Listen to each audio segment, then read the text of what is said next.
Cooking Common Sense. Today we're making fettuccine alfredo with chicken, and my sister suggested this dish. I thought it was an excellent idea because everything we do is really easy with just a few ingredients. This is perfect dish for that. I am using a chicken already cooked from the store, which might make some of you who work really happy. I hate that it comes in plastic.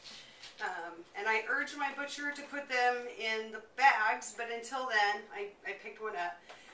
You can use any kind of chicken, but we'll talk about that later. And then you probably know from my other videos that I buy cream at the big box stores, so I'm happy to have a dish that I can show you something to use all this cream with.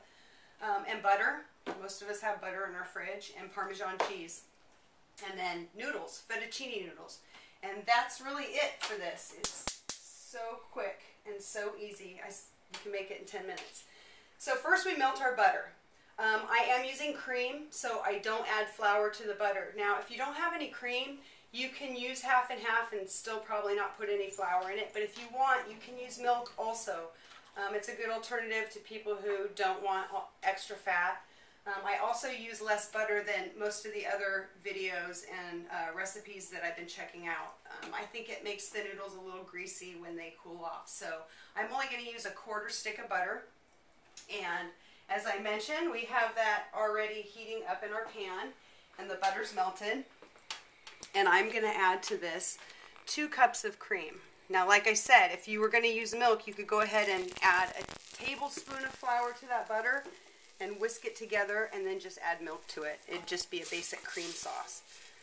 So it doesn't have to get really hot. It doesn't even really have to boil.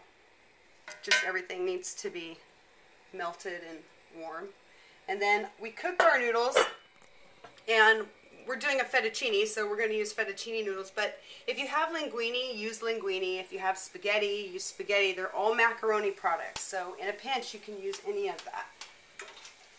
My sister pointed out that this is a really good tool for making chicken stock. You could just put your chicken and your vegetables in here and boil it and then pull it right out. Yeah, it'd be really great. So, this is hot. We're going to add these noodles. And the reason why you don't have to add any flour when you're using cream is because the noodles will thicken it up. So it's okay if it looks a little soupy right now. It won't in a minute. Then we're going to use Parmesan cheese. And I like to keep those little packets from the pizza place so that if I want to make this and I don't have Parmesan on hand, I can whip it right up. Fresh Parmesan's great. Just grate some in there.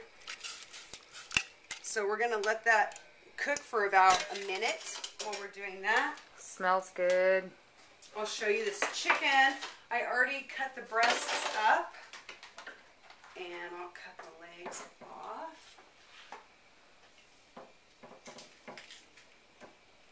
These chickens are so easy to cut up because they're really well done. There's our drumstick. And our other thigh. And then, as you can see, the fettuccine that we cooked gets nice and thick. It's really creamy. And we have our breast chopped up, add our thighs and our legs. And there you have it. That's fettuccine alfredo with chicken. You can use whatever kind of chicken you have. If you want to grill some up, that would be great. You can grill it on the stovetop. You could probably use chicken fingers. You could use shrimp. Sauteed onion or sauteed mushrooms are really good in this. Sauteed onions and mushrooms are really good in this. So, quick dish, really cheap, really easy. Hope you try it, and thanks for checking out Cooking Common Sense.